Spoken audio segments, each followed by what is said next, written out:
Welcome to episode 24 of How About Them Huskies. I'm Connor, joined with Andrew and Matt. The other Matt can't be here, but we're going to continue on here, recapping a big win. I'll call it a big win. It wasn't a big win. It was a little ugly win against Georgetown, 68-62. Kind of a scary game.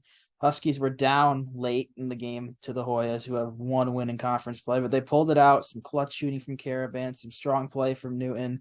No real stars in this one, but everyone pretty much did okay, good enough to get the win against a Big East opponent on the road. Obviously, you want to beat Georgetown by more than 6, but it is what it is. A win's a win at the end of the day. It all counts for the same. And what are your guys' thoughts from the game overall? Yeah, it was a good win. Obviously, like you said, you do want to beat Georgetown by more than 6 points. But I mean, at this point in the season where we've been, you got to win at all costs and you got to win every game you can. I remember last game we beat DePaul and Andrew was talking about how, you needed a win and you don't really care who it's against because once you get one, one can turn into two. Now we have Marquette coming up at home next. That could be three, and all of a sudden, we're back. We have momentum, and we're looking like ourselves from the beginning of the season again. But obviously, you want to beat these guys by more than six. They gave us a bit of trouble at the beginning of the season too. We did have to come back from double digits in that one. We trailed both games in the second half. So, I mean, maybe Georgetown just has our number. But other than that, you want to see more, but a win is a win.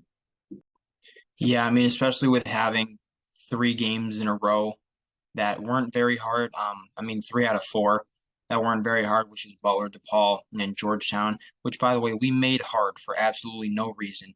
Georgetown had no business being in that game, but the beauty of those ones is that you can win them and get your confidence back because at this rate, like we can't afford to lose anymore, but we also can't afford to take any games without a grain of salt because people know when teams are on a down spell, and that's what we were at least before our last two games. I think we lost like six of our last eight or something stupid like that. And so teams are gonna notice that, they're gonna try to get into our heads and see that, we're down and never coming back. But I mean, these two wins you really have to give more credit than is due because yeah, you can say whoever we played, like I said with Butler, I don't care if it's a high school team. We beat them, and that's all that matters. So you really got to take these wins for more than they are just because of what we've been recently. Yeah, I mean, Big East play, it's tough. Probably top three conference in college basketball this year. And beating DePaul and then Georgetown back to back. It's the first time we've had back to back wins since win number 13 and 14 against Georgetown and Villanova. So it's been a while for that. So it's good to get that out of the way. And for this game as a whole, for my personal player of the game in this one, you guys may have a different one, but I think it's Andre Jackson. I mean, he stuffed the stat sheet, 7 points, 10 rebounds, 7 assists, but more importantly, he was assigned Primo Spears, Georgetown's leading scorer going into the game, just over 16 points per game. He allowed Primo Spears to take one shot and he missed it, and he had 0 points in 36 minutes.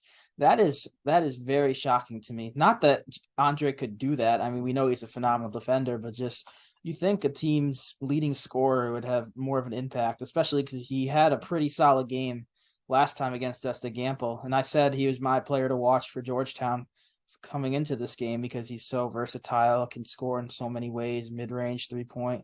So it's really surprising. It just shows Andre. He's had a couple of down games recently. We've struggled. He struggled, kind of goes hand in hand, but he really picked it up in this one, and I think it's the start of something special for him, both on offense and defense. If he does well on defense, which he did today, his offense translates. He had 7 points and 7 assists. Yeah, and he had the really big rebound at the end of the game where he kicked it back out to Newton, and he hit that big Caravan. He hit that big shot, and who knows, man, if he doesn't get that rebound and they come back down, they hit a three, how that game ends. So I'm gonna have to agree with you because not a lot of people showed up on the score sheet. Hawkins only had 10, and Sanogo had 16, but I mean that was about it. But or 15, my fault. But yeah, I'm gonna have to agree with you. Yeah, with Andre Jackson, from when he's been at UConn to wherever he plays next, which I think is going to be, if not the NBA, then at least the G League, just because of his pure athleticism. But wherever he's going to play or has played, he's never been that guy who's going to drop 30 on a team with no assists and no rebounds. He's going to be that guy that either equals all of them or gets very close to him and makes game-saving plays. he's a different type of player than basketball has nowadays. You have all these guys who will shoot it from, I mean, beyond half court if they so please, and the ball doesn't leave their hands once they get it. But Jackson's a team player, and not even just on the aspects of playing the game. He told Hurley that he was going to be here for all 4 years because what he wants more than anything is to help this squad win a championship, which is definitely eye-opening. But also, he's more of like, I really don't even know the word to describe. He's a team player. Like he's not going to be a guy who like goes off. When we say that he goes off and people are like, what? He scored 10 points. He didn't go off. Going off is like a different definition for every player. And with Jackson, I'd have to agree that he had the player of the game, and not even just because of his offense, but defending Georgetown's best player as well as he did is definitely going to go unnoticed from this game. I can just sense it right now. Um, but yeah, he's definitely our best team player, I'd have to say. Yeah, like I'll reiterate a point I had a second ago. The team goes as he goes. He's been in a slump recently the past month or so. The team struggled, but now he's back on track and the team's back on track. They've won two straight. And we'll shift to another player on the perimeter for UConn, Jordan Hawkins. Not his best game, did 10 points, 4-13 from the field, 2 of 7 from deep. He did not attempt a free throw after he took 14 against DePaul. We'll get to the free throws in a little bit. That's an interesting stat to me. And just really, not saying it was a non-factor, but he didn't have his best A game, probably his worst game in the past 7 or 8 since that Marquette game on the road, where he only scored like 8 points, I believe, took a couple of shots for some reason. But we still got the victory, even though he didn't have his best. But we barely got the victory against one of the worst teams in the conference when he didn't have his best. So, say if he only has 10 points against a Creighton or Xavier or Providence, we're probably not winning that game. We were fortunate that he had one of his worst against a inferior opponent, and we were able to get it done without him. Yeah, and as the season has grown on, I feel like we've become a lot more dependent on Jordan Hawkins having more than 20 points a night, which isn't the best thing ever, because I have a feeling that this game was as close as it was due to the fact that, he wasn't entirely there and he wasn't hitting his threes like he usually does. And, we didn't have his clutch scoring like we needed. So, I mean, as the season goes on, you can't have many more dud and dull performances like this one because it'll hurt you in the long run. With Hawkins, he really has to be in a rhythm to succeed, which isn't a bad thing per se. But if he's on, then Hurley's going to run plays that revolve around him. But he definitely has to be in a rhythm to really be successful. Like he's not going to make a three, miss six, and then make another one. If he misses six in a row, he's done. He's going to score layups and inside shots from that point. But he's really got to be in a rhythm and to a point where he's not just jacking up shots for no reason. But I wouldn't say he had a bad game. One of his worst, sure, you can call it that, but he didn't have a bad game. He's still obviously a big part of this team with his energy. I mean, he threw it down almost as good as he did last year, in the same place against pretty much the same team. But he's another guy where his energy is really going to help this team out. So even if he's not scoring a ton of points per game, you still got his energy on both sides of the ball, which I honestly think is more important. Yeah, this one for Hawkins, it's kind of a homecoming. He's from Gaithersburg, Maryland. I believe the broadcast said either 30 minutes or 30 miles. I don't remember which one. But with homecoming games, I've seen it's a fact that sometimes guys struggle. They have a lot going on, like not a lot of pressure, but just like maybe I don't know where I'm going with this, but I just saw a stat that it said that guys tend to struggle a little more when they're playing closer to home. It's just maybe that's not the case. Either way, long story short, Hawkins not his best game. UConn still won. He has to improve if we want to beat better opponents than Georgetown. And we'll move on to another player, last starter on the perimeter, Tristan take double-digit shots Newton. He took 14 and scored 15 points. So he continues to, when he's aggressive, he's getting his points, he's getting his field goals. He had 8 rebounds and 6 assists as well. Since that St. John's game where he did not score, he has been arguably our best player. That's really, really impressive to see. Even after the non-conference play, heading into the Big East play, I didn't think he'd have the potential to be what he is. So he's really surprised me from that point. Yeah, and I mean the thing with him has always been efficiency, taking shots and making shots. I feel like 15 points on 14 shots is not where you want him to be. I mean, obviously, I mean, you'll take all the 15 points, but you need to be hitting more of those. He shot 3 of 5 from the perimeter, which I really like, and we've definitely seen a lot more of. The consistency on the 3-point shot is definitely back from him. I'm not sure what it was, maybe just the yips, just a cold spell and whatnot, but his 3-point shot was not there, and I feel like that really hurt his confidence. So I wonder if, him making those shots is kind of turning back on of the player that, we saw at the beginning of the season, getting triple doubles and whatnot.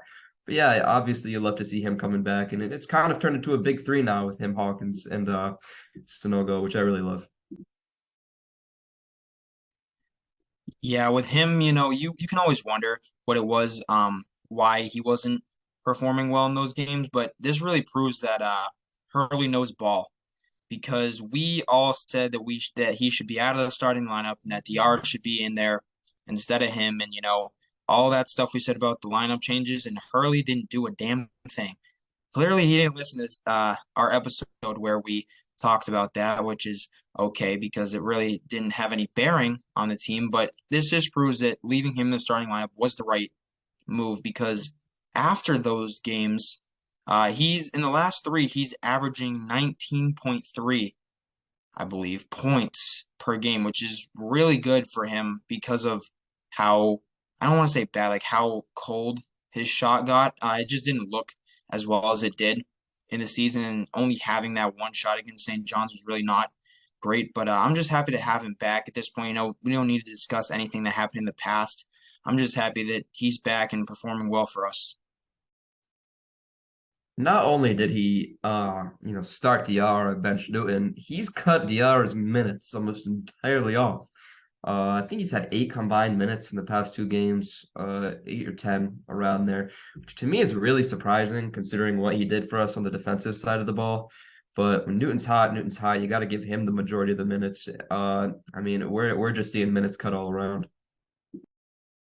Yeah, I agree. It's a little surprising that wasn't more than 5 minutes of DR for what he brings on defense. But now that I think about it just now, it makes a little bit of sense because Primo Spears is their smallest starter. I don't have his height in front of me. He's like 6'2", maybe. And Andre was on him. And after that, they have some big guards like Brandon Murray and Jordan Riley in the starting lineup. And Jay Heath off the bench is decently sized. So it'd be kind of a mismatch. So I'm not surprised completely for this one they didn't play too much, but for past games, I am. I mean, he's been an important part of this team. Obviously, Newton's been cooking recently, and you go with the hot hand, but we've seen a couple of times over the past few games lineups with Newton and Diarra together for a short period of time. So I feel like that may be the formula to go with for at least for a bit for the rest of the season. The entirety of that, magic lineup with Diarra, Calcaterra, Klingon, Aline, all of them, they've all seen a bit of a minutes decrease, except for Aline, who somehow kept his minutes going up. No matter how inconsistent his shooting is, Danny loves to have him out there on the floor. And I just bet it's a matchup thing. I mean, he brings some good things to the table on defense. Just offensively, he's a sharpshooter who can't really shoot too well. So, I mean, we need more offensive production from him, obviously. But I mean, I trust Hurley, and I trust what he's thinking. We've won 2 in a row now, hopefully 3 after Marquette. So, gotta trust him. Okay, we'll move to the front court now. Adama Sanogo, 15 points and 6 rebounds. Not really a star game from him, but we'll definitely take it. I mean, he was tied for the leading scorer on the team. And he wasn't really too big of a factor in the other Georgetown game either. He had, I believe, 14 and 7 maybe, which I mean, I'm saying that's not much because we've seen him go for 25, 30 points, but still a very solid game from him. And he hit a 3-pointer in this one, which is good to see. And Andrew brought this up before we hopped on. I honestly didn't know it until he said it. Adama Sanogo reached the 1,000 point club against Georgetown. So congratulations to him in just 76 games, which honestly, I don't know if that's low or not. I feel like it's pretty low. 76 game. That's like 12 points per game, maybe something like that. So that's impressive. Congratulations to him. He's earned it. And I hope there's many more points to come.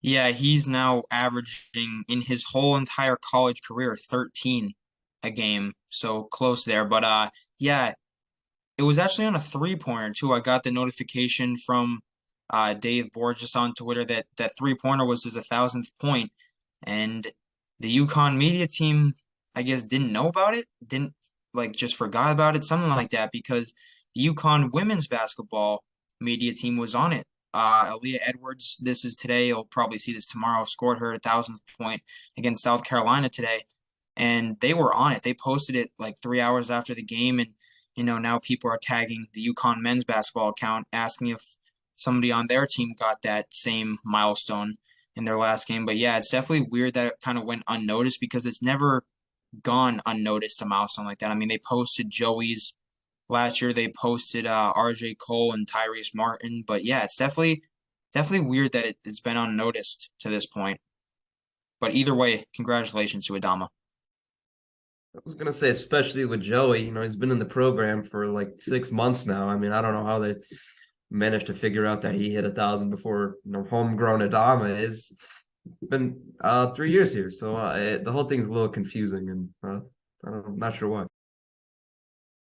And since I learned about the Sanogo news, I looked at some of our other players to see if we could have potentially a third 1,000 point scorer this season behind Calcaterra and Sanogo. And Naheem Aline is 28 points away. We have 7 regular season games. That's 4 points per game. That's around his average. So odds are he'll get there. At least I hope he gets there. If our 6th man essentially doesn't score 28 points in the next rest of the season, we're in a little bit of trouble.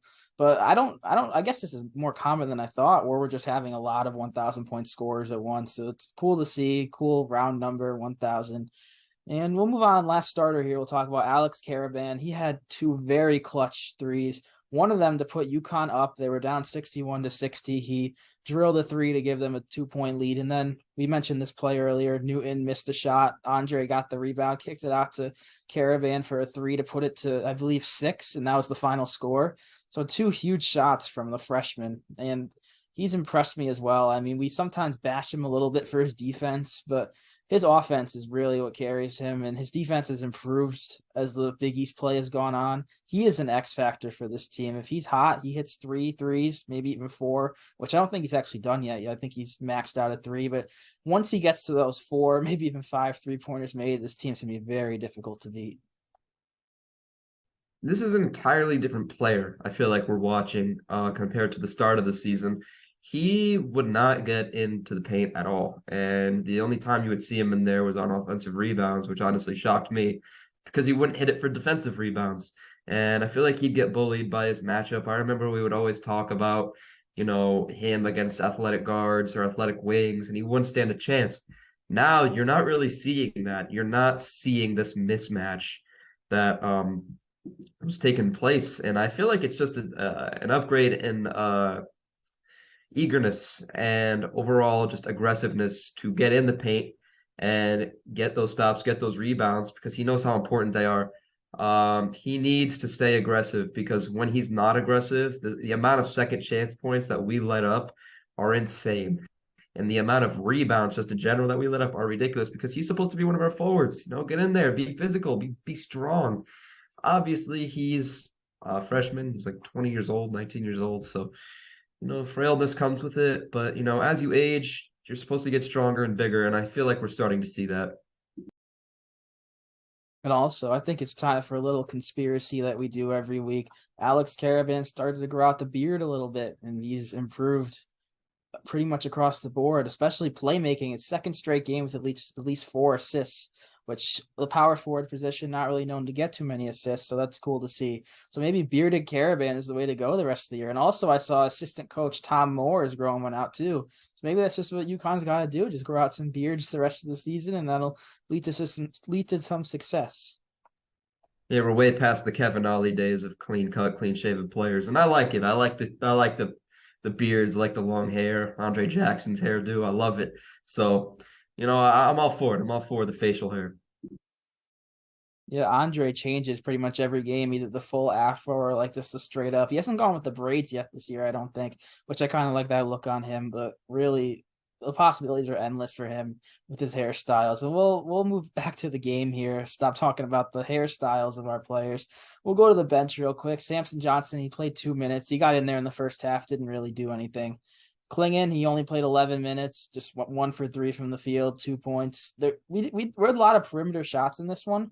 12 of 24 from 3. Wasn't a lot going on inside, so I'm not too concerned with just 11 minutes and 2 points from him. Diarra, we touched upon already. Aline, he played 17 minutes really in that sixth man role again. He went 1 of 4 from the field, 1 of 2 from 3 points. And Joey Calcaterra played 9 minutes, which is triple, I believe, what he played versus DePaul. I'm pretty sure he played 3. And he hit his only shot, which it was a nice look off a screen. And I don't like, this is maybe just me, I don't like seeing him go 1 for 1. That means he took one shot and made it. Okay, why not take another? I'd rather see, maybe it's weird, but I'd rather see a 4 for 5 over a 4 for 4, because a 4 for 4 means you stop shooting. I want to see him keep on throwing it up until he misses. Even if he misses, keep on shooting again. I mean, he's an important part of this team, and we know he can make the shots, so why not take more? Obviously, it's a usage, not issue, but it's a usage problem. He's not getting out there a lot, but when he's out there to get points. So take more shots. I'd like to see him take a couple when he's out there. And we need him taking shots because his confidence obviously is a little drained. Hasn't been the shooter we saw at the start of the year. And I'm not sure if you guys heard this. This was there was an interview done with Peyton Pritchard. He was talking about how being like a low usage player kind of affects your confidence and how you're perceived by the public, because Peyton Pritchard's a pretty good shooter, pretty good 3-point shooter. And he said that, when you're low usage and you're coming in the game and you're taking 2 shots, 3 shots a game, one game you might miss 2 shots. You might shoot 0 for 2, all right? And then you're rendered useless that game. But then the next 2, you come out and you're 2 for 2. Then you're a 50% shooter at that point. And, people call you streaky and people call you, inconsistent. When in reality, you're doing the most with your minutes. If you're taking 4 shots throughout 2 games and you're making half of them, I mean, you're pretty high rated player. And for him, I feel like it's a little unfair. He had a lot of looks, and they seem to have gone away as the season went on, which, I don't really like. You need a player like that shooting. If I'm Dan Hurley, I'm locking him in a gym and having him shoot 3 after 3. But I mean, you need him shooting 4 or 5 shots a game, in my honest opinion, in order to keep him consistent, because that's what he was doing at the start of the season, and he was hitting them. You need a player like that to get a lot of high quality shots. Yeah, and with him, I'm actually going to compare that to somebody from last year's team. But yeah, those shots that you miss, as someone who's there to do one job, which is shoot the basketball and make it, those misses really have an effect on you, because you know that if you go 1 for 5, 2 for 6 in a game, you're gonna be called useless by the media or the fans, whatever it may be. So your confidence is definitely going to get drained. But if you go 1 for 1, you did everything right. You hit that one shot that you took, and you didn't miss any. So it's kind of a weird place to be in, especially for a player who's only really there to do one thing. But it's a lot different if a guy like Jordan Hawkins goes 1 for 1 instead of whatever he would go. Because Hawkins is there to do a lot of different things, and that was actually my comparison with last year's. Some of the reasons why we lost last year's games were Hawkins was basically in the same position as Calcaterra as well as Aline, besides the minutes difference that they have. Hawkins thought he was there to be like the next Tyler Polley, which was really just shoot the ball and make it as best he could. But, he quickly learned that this team needs him to be there for everything. And that's why we are where we are right now, because he's there on defense, offense, and with the intensity. But yeah, it's kind of a weird place to be in for those guys who aren't really known for being well-rounded, I'll say, players. It's a different situation really, but it's okay in a sense if he would go like 3 for 6 or 4 for 7, something like that, because he'd have the confidence to take those shots. But I'm not calling going 1 for 1 a loss, especially after the struggles he's had since that first Georgetown game. This team, in my opinion, is filled entirely with NBA role players.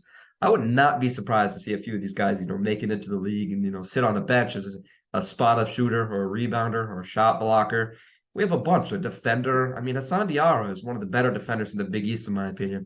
He doesn't play 10 minutes a game. I'm not sure why. I feel like those are very valuable minutes he'd be getting, especially when we saw him, last time we played Georgetown, come in and, just cause a ruckus. He causes a ruckus almost every game.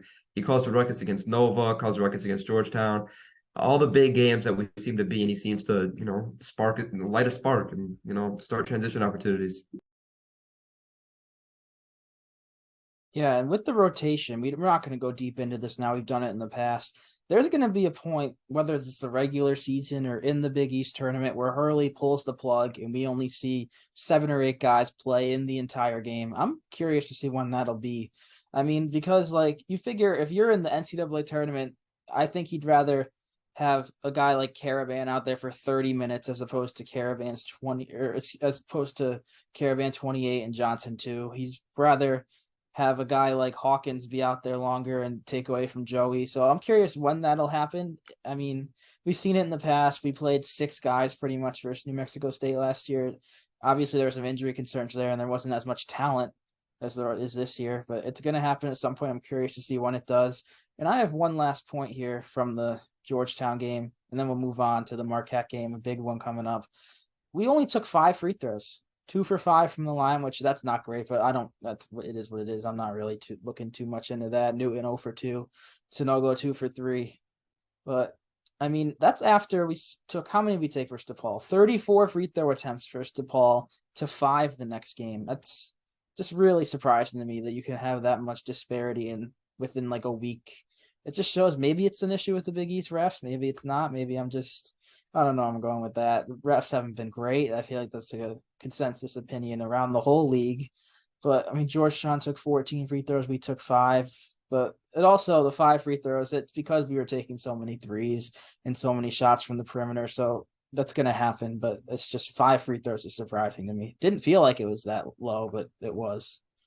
No, the inconsistency is ridiculous. I mean, I don't know how that happens. In every single game in this conference, we always have some kind of reffing issue. I don't know if it's just us fans being biased. I don't think it is, but I mean, the numbers show you that we have been absolutely derailed by referees this year. It's probably not even only us. It's probably a lot of teams, but it's definitely just something to keep tabs on. I'm not a fan of complaining about the referees because I've done it myself. It's a hard job, but still, I mean, they are professionals in a sense. So yeah, this definitely has to be controlled better than it is right now, but it's crazy to see the inconsistency with the reffing this year, but I don't want to get too involved in the reffing issue of this conference. Yeah, and there's one play that comes to mind. And I honestly don't remember if it was this Georgetown game or against DePaul. It was one of these two this week. Tristan Newton made a layup and was fouled, and they didn't call the and one when it went in. They called it on the floor, but they called the foul after he made the basket. So that was confusing to me. I don't know what was up with that. But yeah, the reffing, it's been a little iffy all year, but you got to work around that. I mean, at the end of the day, the game is won by the 5v5 on the floor. So you got to look around the reffing issues and just go out and play your game. And I think we'll transition to the Marquette game on Tuesday. Marquette's going to be definitely top 15. They're number 14 right now, coming off of 2 wins. They'll probably be around 12, maybe even 11. That's going to be a great matchup at the XL Center, a top 25 matchup. We've had a bunch of those over the past few years. XL is going to be rocking. And this is not the first. We've had a couple already, or we've only had one, Xavier, but revenge games for UConn. Teams that already beat us, they come to our place. It's going to be a chip on our shoulder a little bit. I mean, they beat us last time. It was a close one. I'll talk about what happened in that one in a little bit, but they just got to come out with the energy. The crowd's going to be on their side. They just got to perform, and I think they can get it done. I feel like Marquette's a good team, obviously 11-2 in Big East play, but I think we're more than capable of beating them. I'm not nervous, which I have been for, most of our games recently, especially on the form that we're in. But part of me feels like we should come in and we should take care of business and, push these guys right off to the side because we are a better team than they are. I feel like Hurley should do something bold. I feel like Hurley should start clinging this game, especially after, what we saw last game, what he did to those guys and how much Sanogo kind of struggled there. And there's no way that Hawkins plays this game like he did last game. He has to step up, or else the trend of him playing bad and us not doing well, that's going to continue. We expect a lot more from our players now, and I feel like we should just come in, take care of business, and go home. Yeah, this game is going to be one where we need everybody there. But I just actually read on Twitter a little while before we filmed this that UConn is practicing at the XL Center tomorrow, which is promising. But we could go into a million reasons about why I think this should never happen, but that'll be for a different date, maybe during the off season. But this is good to see them practicing at a place where it's no secret they've struggled pretty badly shooting there all year long. But yeah, I mean Marquette coming into this sold out crowd, knowing that they won last game, having to deal with our fan base, having to deal with a different player in Hawkins who scored what 8 points against them last time, who's been on a heater lately. This is going to be a completely different game. I would be scared if I was a Marquette fan for this game, just because of how well we've gotten back on track. You know, their loss was one of the ones that started to really bring us down, and now we've gotten those easy wins, and this is going to be our first real big contest after our last two to see who really is the better team in this conference. And I would have to say that we have it, just because of our experience. You know, Marquette. I actually listened to this on the broadcast against the Butler game. They have not one player with NCAA tournament experience, which is definitely something to note. But I think we've got this one just because of the building we're playing in, our fans, the way we're going to go into this game. I think the Huskies got this one for sure. But it's definitely going to be a game where we need to be doing everything right. Yeah, we were in a similar position last year, a similar point in the season where higher ranked Marquette, but not too much higher ranked Marquette came in the XL Center and UConn defeated them. I think we'll see a similar game to that. And you guys mentioned some of the stats for some of the players already. I'll just go over the rest real quick. This was the Donovan Clingan game, 20 points and 10 rebounds off the bench. Sanogo had 10 points in 5 turnovers, and Clingan played the majority of those minutes. Caravan actually had a great game here too, 17 points and 7 rebounds. And the guards, this is really where we struggled. Newton only had 7. Jackson had 9 and 6 assists. And Hawkins, we mentioned, he only had 8 points and 1 field goal. So recently, it's been the guards like Hawkins and Newton that are carrying us. And I think maybe the script will be flipped from the last Marquette game. I think the guards will be the ones that win us the game if we get the win. So it'll be really interesting to see. And also the bench, real quick. Joey played 15 minutes, only 3 points. Aline didn't score, and Diarra only 6 minutes from him. So not much from the bench, which has been the case all conference play pretty much. Yeah, and if you look at the rotations, this is an entirely different team. I mean, Joey's benched, not benched, but far less minutes. He, his inconsistency, we needed out of the lineup. I love the guy. He's a great shooter. He's a great player, but when you're this inconsistent on this much of a cold spell, you need him out of the lineup. You can't be having players in there 1 for 6 against a ranked team. Um, Newton shot 3 for 8. Hawkins 1 for 8. That's not going to happen again. There's no chance. There's no way. That's why I feel so confident coming into this game, especially after we saw how Clingan did. I feel like they're going to have a huge focus on him. You can't just come back into the game without focusing on Clingan. And while they're focusing on the backup big man, I wonder what Adama Sanogo is going to do. I'm feeling a big game from him. Just because they're very worried about Clingan. 20, 10, and 5 last game, monster game, and we get Sampson back. He's a big guy. I have a feeling we'll throw him in there for more than 2 minutes, just because it seems like they can't handle the size. But yeah, don't be surprised if we see some Clingan and Sampson in there running around. I'd like that. Yeah, and I think we'll close out the episode here with the traditional. We'll choose a player to watch. And mine, I'll go with the easy one, Hawkins, like we've mentioned multiple times the past few minutes. He went 1 for 8 from the field in that last game against Marquette. That's going to change, certainly. I mean, he's been on fire since then. When I had said that the game against Georgetown was his worst in the past 7 or 8, I was referring to this one, was his previous worst. I mean, he will definitely improve off of that. They're going to run some plays for him early. He's going to take definitely more than 8 shots and definitely more than 4 threes.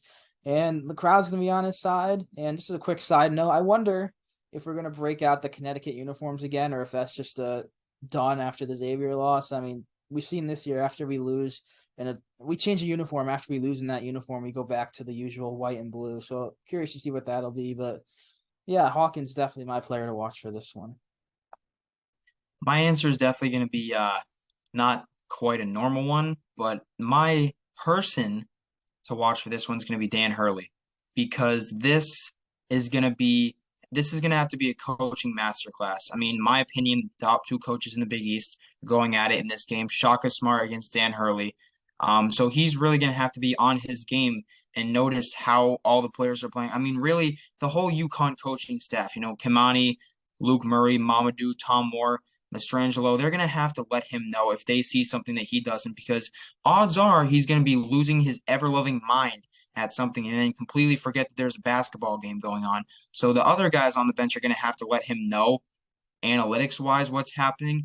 And a move that I would love to see is Sanogo goes out there for the first 4 minutes, and at the U16 timeout, whenever that might be, I would love to see him put Klingon in as a little bit of a distraction, show him Marquette players, remind them what he did to them last game, but more so as a distraction to see if they'll put two guys on him or if they'll leave him open, see what he does. I mean, he's 7'2". If they leave him open, he should be fine. We'll get those points anyway, but if they double him, we'll find somebody wide open. Hopefully a guy like Hawkins or Caravan who he can make Marquette be punished from the 3-point line. But I think it's all going to come down to more so the coaching in this one than any player to watch.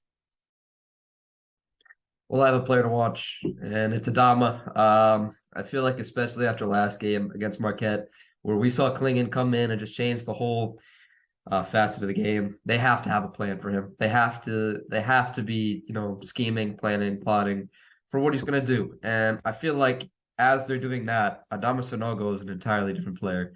And he is not one to be taken lightly, especially with what he's been doing recently, flying towards the basket, getting put back dunks, kind of putting the ball down, Euro step, slam it, just like Giannis, his favorite player. But yeah, I have a feeling that, he might slide between the cracks a little bit. Fill up the stat sheet, double-double. Typical Adama stuff, but in more of a dominant fashion. Yeah, you mentioned the putback dunks. In between those clutch Caravan threes at the end of the game, Sanogo had a putback dunk. It kind of caught me off guard. He doesn't really slam it down too often. He did it in kind of a clutch situation, so that's good to see. He needs to do it more often. He's good at it. And first Marquette, this will be our final point, and we'll wrap up. We were up by 4 at halftime last game and got outscored by 10 in the second half, allowing almost 50 points. And I wonder what we're going to change defensively. And I don't remember the matchups for that one too well, but I feel like it was more of a traditional, like, you point guard guards point guard, not what we did last game when Jackson was guarding Spears. I wonder if they're going to put a guy like Jackson on Tyler Kolek, who is third in the country in assists per game. He's arguably one of the top front runners for Big East Player of the Year with guys like Bryce Hopkins and Sule Boom. I wonder if we throw Jackson on him to kind of disrupt his playmaking, because that's what makes Marquette so good. But it really, you could put Jackson even on Cam Jones, who's been very solid this year, around 16 points per game. Really, you can do a lot with the matchups. It'll be very interesting to see what Hurley goes with off tip. And I think that'll do it here for episode 24, recapping a nail-biting Georgetown victory and previewing a top 25 matchup against Marquette. It's going to be a sold-out XL Center, I assume. I don't know the numbers on that, but I'm pretty sure I saw it sold out. It's going to be rocking, and Marquette doesn't know what's coming. So, yeah. Anyone else want to jump in before I officially wrap it up? I'm going to end with the big Larry forearm quote. You didn't do it last time because I wasn't here, but 3-1 on the new season, and we're on to Marquette. So that's our worry for right now. Nothing else, just on the Marquette. Yep, you said it. On to Marquette. Thanks for watching.